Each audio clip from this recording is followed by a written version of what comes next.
I ćao svima ljudi, šta se radi, dobrodošli na ovaj klip na mom kanalu.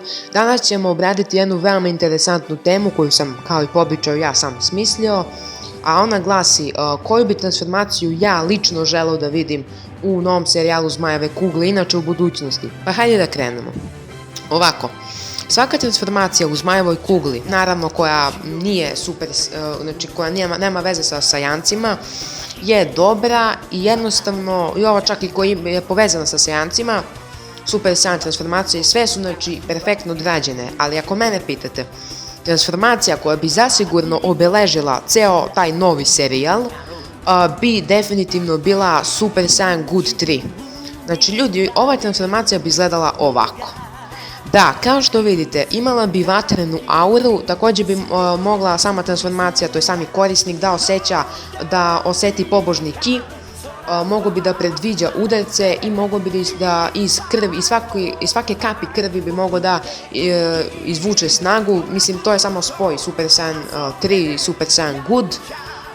Ali opet kažem, dugačka crvena kosa, znači premoćno bi bilo, iskreno. Ja mislim da bi ova transformacija trajala dosta kratko, znači baš bi dosta kratko trajala, bukvalno 10 sekundi, ja mislim da ne bi više od toga. U svakom slučaju transformacija bi bila premoćna i naravno da bi želeo da je Goku ima. Sada bilo bi fazom da je ima i Vegeta, ali iskreno ne znam koliko bi Vegeti stala neka takva transformacija, a i pored toga znamo da on zapravo Super Saiyan God posjeduje samo u filmu sa Brolyjem.